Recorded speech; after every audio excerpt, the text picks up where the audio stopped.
Olá a todos, bem-vindos, feliz vida, feliz dia, bem-vindos ao canal, bem-vindos a esse vídeo onde hoje nós vamos explorar uma temática essencial para o desenvolvimento espiritual e o desenvolvimento moral. E para conduzir a linha de raciocínio, nós vamos estar utilizando um texto do nosso blog, do nosso site, nós vamos acessar juntos aqui. E esse artigo é um título que eu publiquei recentemente no nosso blog, e no vídeo de hoje nós vamos comentar, aprofundar, nós vamos trocar uma ideia sobre a linha de raciocínio que está colocada nesse artigo. E o artigo que vamos comentar hoje tem como título A Tríplice Dimensão da Alma: Reverência, Verdade e Ira como educadoras da vontade e do desenvolvimento moral. A ideia básica é entender como essas forças atuam de forma transformadora nas nossas vidas. E vamos desvendar juntos como as forças ocultas da reverência, da verdade e da ira possuem na formação de uma verdadeira vontade, alinhados com os mais altos ideais humanos. Neste vídeo, nós vamos explorar um artigo que foi inspirado em uma das palestras que Steiner fez em Stuttgart. Ele fez uma sequência de palestras para os primeiros professores Waldorf. Waldorf, que é a pedagogia desenvolvida por Rudolf Steiner, que tem como braço a antroposofia na função de ciência espiritual. E a quarta palestra dessa sequência foi a palestra que me inspirou nesse artigo. Não é só essa palestra que está por trás desse artigo, tem diversas outras palestras, mas eu cito essa porque a ideia fundamental veio dessa palestra. E aí as outras ideias que estariam orbitando, elas foram atraídas naturalmente. E aí as ideias vieram e aí a gente trabalhou nesse artigo.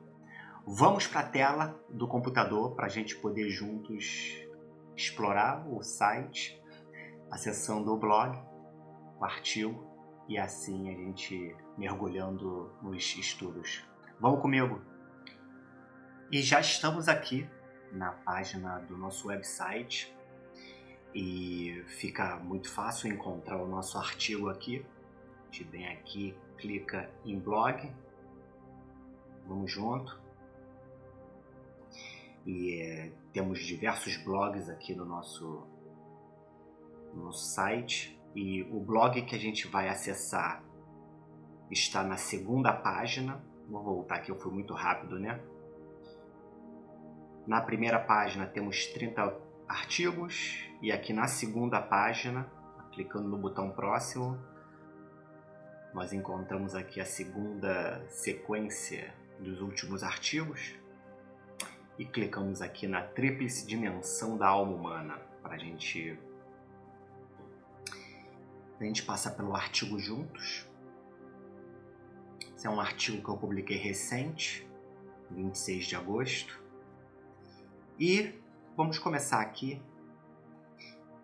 Tem um zoom para facilitar nossa visão, nossa imagem do texto. Espero que fique tudo certinho até o final aqui, a largura. E uma das questões que não é exclusividade de Rudolf Steiner é trabalhar com a natureza humana dividida por três partes fundamentais: o espiritual, o anímico e o corporal. E essa visão, ela, como eu disse, não é exclusiva de Rudolf Steiner.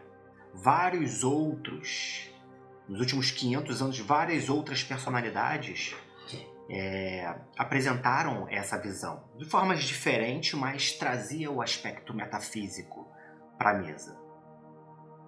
E Steiner, ele trabalha com essa divisão, e essa divisão ela até se desdobra em aspectos mais profundos, né? Ele chama dos Três princípios da alma, o aspecto anímico.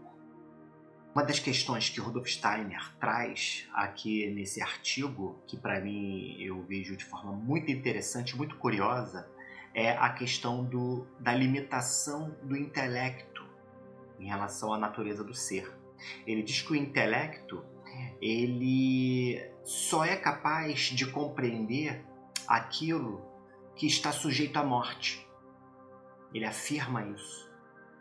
E é interessante, né? Porque além da morte, os aspectos da eternidade, o nosso intelecto ele tem muita dificuldade de alcançar esse entendimento. Então ele está trabalhando com uma condição do ser humano onde ele, de uma perspectiva intelectual, não tem acesso, ou pelo menos é um acesso limitado, é um acesso fragmentado das questões espirituais. E seguindo a sequência, temos a apresentação dos três princípios espirituais, como Rudolf Steiner aborda. Ele chama de espírito self, espírito de vida e espírito homem. Então essas três condições espirituais do ser humano que vai interagir imediatamente, ou seja, nós interagimos já com essas dimensões espirituais, mas nós não somos ensinados que essas questões elas são espirituais, que seria a imaginação, a inspiração e a intuição. A intuição, ela é até hoje em dia bem difundida, ela está no nosso vocabulário diário, né? Quando nós vamos acessando informações que a gente não sabe de onde vem, né? A gente diz que a gente teve uma intuição. A gente não sabe de onde vem, a gente não sabe explicar, né? A gente não sabe a fonte, ela não é desdobrada de ordem lógica, não há essa condição. Então a intuição ela é bem familiar para a gente. A inspiração também, mas menos. E na ótica da relação espiritual, menos ainda. E a imaginação a gente aprendeu a descartar. Né? Na nossa educação, eu tenho uma experiência de ter uma educação infantil, onde nossa forma de educar é eliminando a imaginação, vindo de uma perspectiva de que se você estiver fazendo alguma coisa, se você teve uma ideia, você divide essa ideia com um adulto, você quando criança, né, você divide essa ideia com um adulto, uma ideia recheada de aspectos espirituais e relacionados à natureza daquela época do desenvolvimento humano. Eu, pelo menos, tenho memória de ter ouvido várias vezes: ah, menino, esquece isso, isso é imaginação sua, vamos no que é real. E aí, com isso, repetidamente, a gente vai aprendendo, vai sendo programado a negligenciar a imaginação. E considerando que a imaginação ela está relacionada ao desenvolvimento máximo do ser humano. É como a gente coloca, a gente enfatiza aqui no artigo, esse trecho, onde a imaginação se torna um meio para a realização espiritual. E a gente, dentro da experiência que eu tenho, né, principalmente de educação infantil, da minha época, a gente aprender a não dar atenção para a imaginação. Quando a gente vai para a inspiração, a gente interage com essa realidade espiritual olhando outras pessoas fazendo coisas que nos inspiram, nos trazem ideias, nos trazem imagens, nos trazem certos passo a passo de como fazer uma realização nossa, inspirada a partir daquilo que foi observado, daquilo que foi testemunhado. Então a inspiração como interação com o mundo espiritual são as mensagens que chegam para a gente com fins de aportar ideais, ideias e imagens também, né? Não podemos desconsiderar isso, para realizações que vão estar alinhado com realização espiritual. com entusiasmo, com o colapso do tempo, né, que são conceitos que vão vir agregados nesse estudo. E como eu estou numa sequência de baixo para cima aqui, né, a gente comentou da intuição, e a intuição desses 3 princípios espirituais, a intuição sendo a mais próxima da nossa sociedade hoje, da nossa cultura, né, da forma como as nossas tradições contemporâneas, né? Então, a gente tem esse primeiro princípio espiritual dividido em 3, como Steiner faz, né? Em seguida, nós temos os 3 princípios da alma, né? As 3 almas, como Steiner aborda: a alma da consciência, a alma do intelecto e a alma sensível. E nesses 3 princípios da alma é onde entra aquelas 3 palavrinhas que estão no título do nosso artigo, que é a reverência, a verdade e a ira, como educadores das respectivas almas, da consciência, do intelecto e sensível. Eu vou aproveitar aqui para fazer essa análise de baixo para cima, né? Vou começar pela alma sensível, né? Pela ira. Por quê?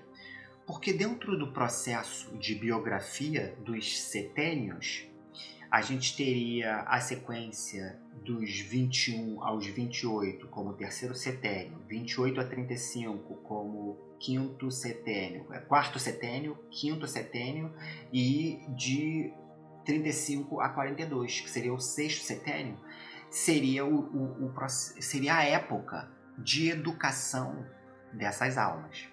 Então, a alma sensível, ela está sendo trabalhada dentro do quarto setênio, Ou seja, o quarto setênio, com o desenvolvimento da alma sensível, a ira seria a grande educadora dessa alma, que está transitando 21 anos a 28. Toda a exposição do mundo adulto, entrando no mundo do trabalho, concluindo estudos, encontrando parceiros. É um período que é uma janela onde muita coisa nessa ordem acontece. E aqui a gente comenta com relação à habilidade de lidar com emoções de uma forma geral. Isso já é trabalhado no terceiro setênio, quando a gente está lá de 14 a 21 anos. Ali muita coisa nesse sentido está acontecendo, mas o foco lá é para os pensamentos, né? E aqui é quando começa de fato um processo de lidar com as emoções, né, como adulto.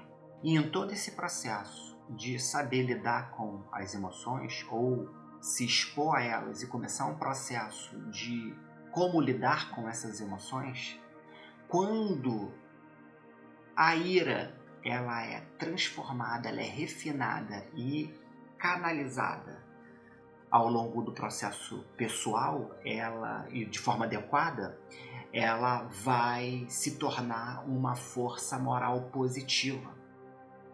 Consequentemente, um desdobramento em coragem, em determinação, ele vai acontecer naqueles que conseguem mapear a justiça e o que é correto, né? E o que é correto? Bom, a partir desse momento a gente vai ter que olhar para virtudes. E a forma como eu gosto de olhar para as virtudes é como o meu professor me ensinou: bondade amorosa e não ferir, generosidade e não roubar, honestidade e não mentir, constância de esforço e objetivo e não preguiça, e moderação e não excessividade. Evidentemente que nessa época, se você não tiver uma educação nessa direção, a gente não vai ter elementos suficientes para estar tratando as emoções em condição adequada. Então vai ser muita tentativa e erro nesse processo. Em outras palavras, a nossa função nesse período é aprender a transformar uma emoção potencialmente destrutiva em uma energia criativa e moralmente significativa. É como a gente diz aqui no final desse texto. Em seguida, dentro do setênio que vai de 28 a 35 anos, nós temos o desenvolvimento da alma intelectual, aonde a busca pela verdade é o grande objetivo. Eu costumo dizer sobre o impacto da verdade no nosso sistema. Nós, como seres de natureza elétrica, eu tenho um artigo aí no blog sobre a natureza elétrica do ser humano, então quem tem curiosidade pode dar uma navegada e vai encontrar essas palestras, essa e muitas outras palestras, né? Temos uma outra palestra que fala do karma da inverdade, então é um material bem interessante de Rudolf Steiner. Só a exposição à verdade a gente já ganha em níveis de purificação dos pensamentos.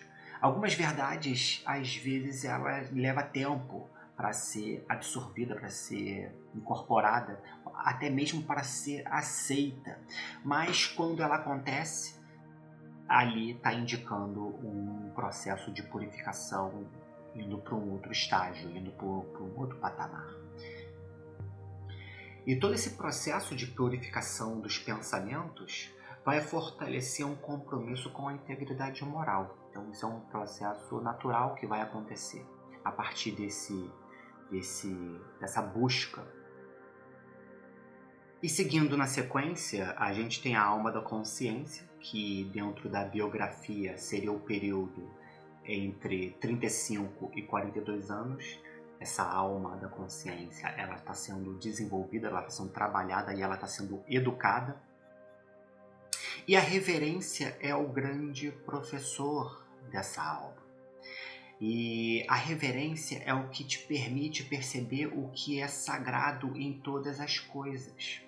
É interessante, a gente vai ver essa ideia de tudo ser sagrado, uma pedra ser sagrado, que seja uma planta, um animal, tudo ser sagrado na cultura indiana. Na cultura indiana a gente tem essa percepção já desenvolvida e integrada nas tradições, na cultura daquela sociedade. E pra gente é difícil olhar para uma pedra no chão, olhar para que está ali de forma isolada e perceber algo sagrado naquilo. Nós não somos educados para olhar por essa perspectiva. Nesse caso aqui, como a gente está falando, como a gente está direcionando para o aspecto moral, a gente vai relacionar esse respeito um com o outro, essa reverência um com o outro, o namastê, da forma como a gente aprende, a divindade dentro de mim saluda a divindade dentro de você. Por essa perspectiva, nós vamos colocar reverência, de olhar cada um ao seu redor com reverência. E uma das formas que eu vejo, e no meu programa de trabalho, eu apresento para os meus clientes, é a perspectiva, por exemplo, do antípoda no oráculo maia. Porque o antípoda é aquele Kim que vai trazer para a gente os desafios. E na nossa cultura a gente tem a gente tem uma percepção de certas pessoas que trazem desafios para a gente como pessoas que não estão ali para nos ajudar. E quando a gente entende que pode ser que aquela pessoa que com o comportamento dela, com as atitudes dela, com as ações, com as decisões dela parece não te ajudar, pode ser que ela esteja trazendo apenas desafios. E quando você entende, você faz um cálculo e observa, essa pessoa é um antípoda. Não que todas as pessoas serão um antípoda nesse sentido, mas elas vão ter um Kim. E a gente tem como fazer a leitura daquilo, e com os códigos disponíveis, a gente pode ver onde aquilo está se encaixando. Eu vou direto na ideia do antípoda, porque pela minha experiência, ajuda muito. Então, essa habilidade de perceber o outro como um ser sagrado que não está ali para te atrapalhar, mas sim com o papel de trazer para você uma oportunidade de aprendizado. Isso traz paz, isso traz um potencial para o aspecto devocional entre as partes. E é algo que tem que ser trabalhado, tem que ser masterizado, vamos dizer assim, pela repetição. Você não vai, numa decisão, mudar o seu padrão de comportamento de forma imediata, né, em aspectos profundos. Isso vai requerer um trabalho constante ali. Bom, com isso, então, a gente passou aqui pelas 3 almas, nos princípios os princípios anímicos, como o Rudolf Steiner ele apresenta para gente.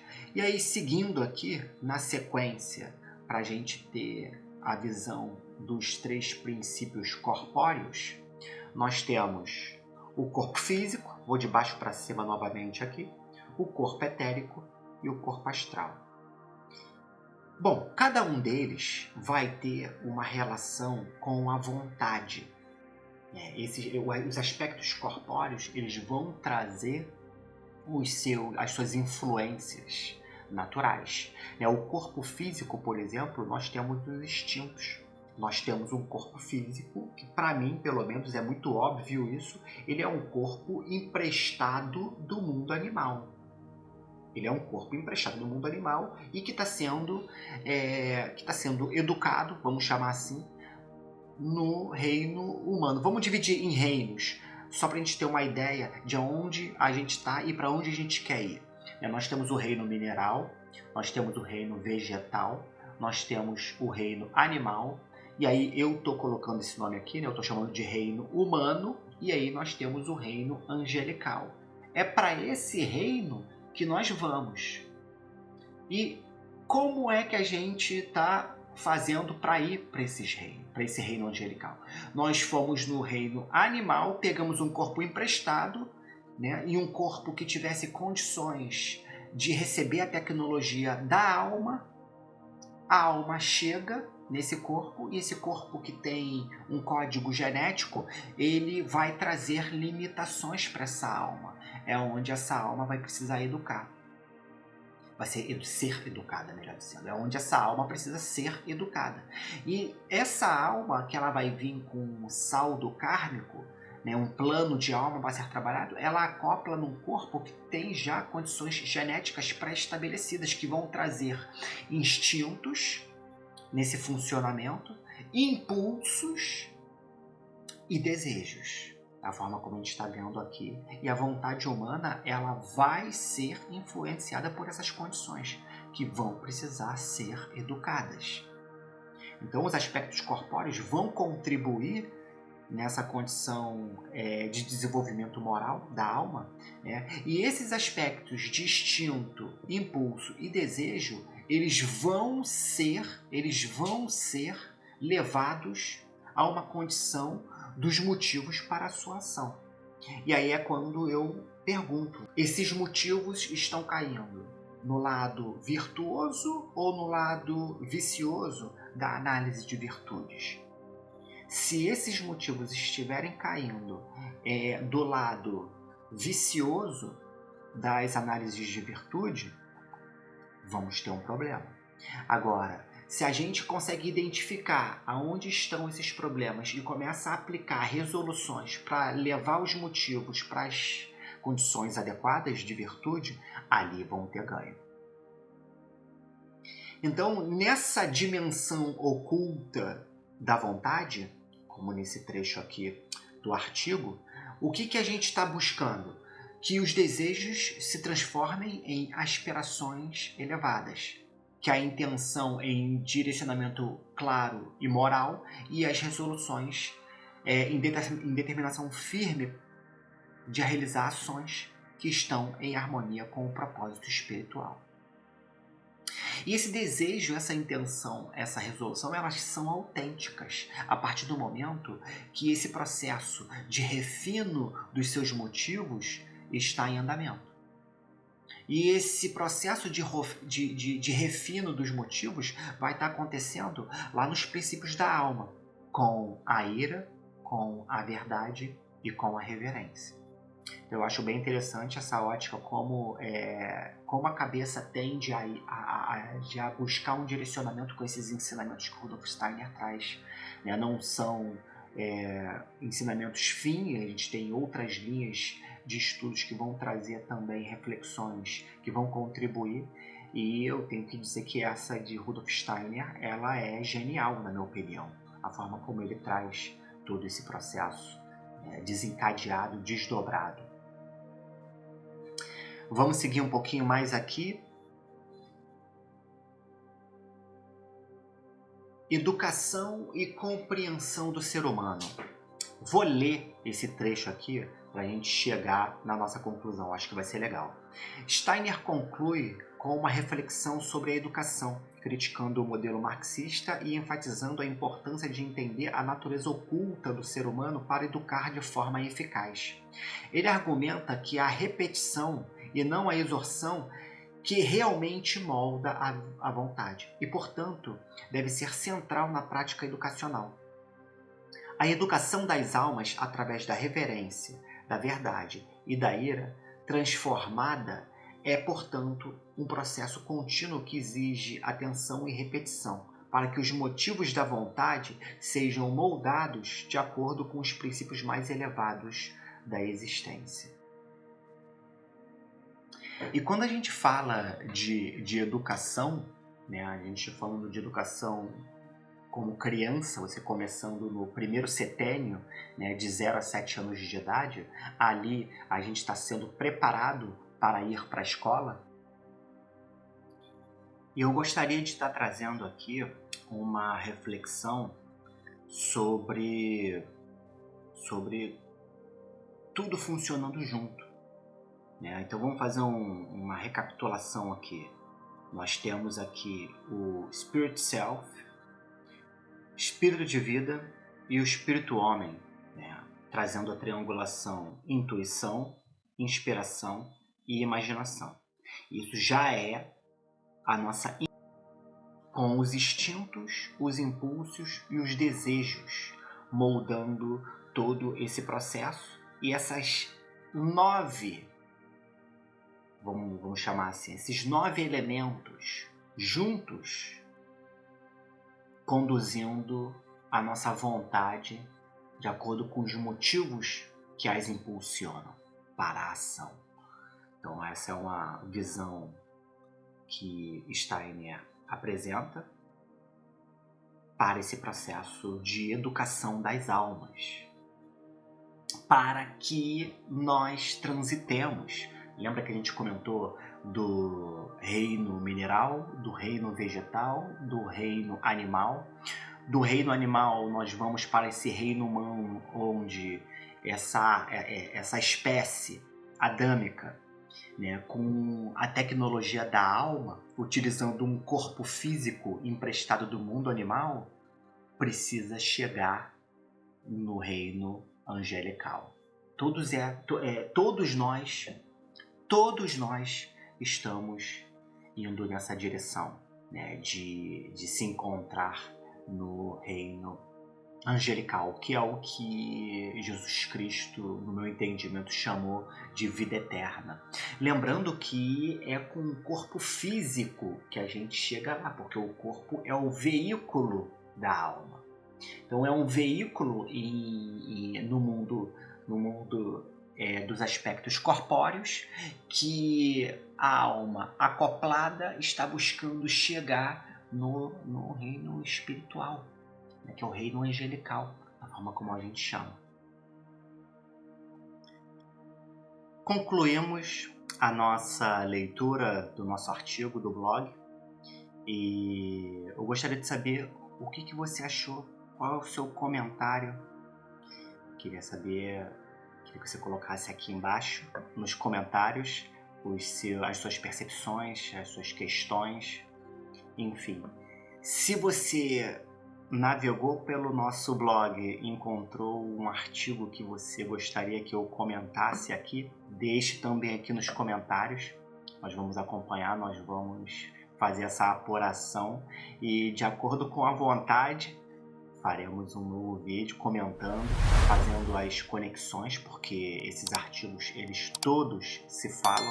É uma questão mesmo de trazer a abordagem, como eu comentei aqui, de alguns outros artigos que poderiam estar sendo trazido correspondência aqui. E considere dar um like no nosso vídeo, seguir o nosso canal, compartilhar se esse conteúdo ele representa algo que você pode transmitir para outras pessoas. E eu fico aqui e até a próxima. Tchau!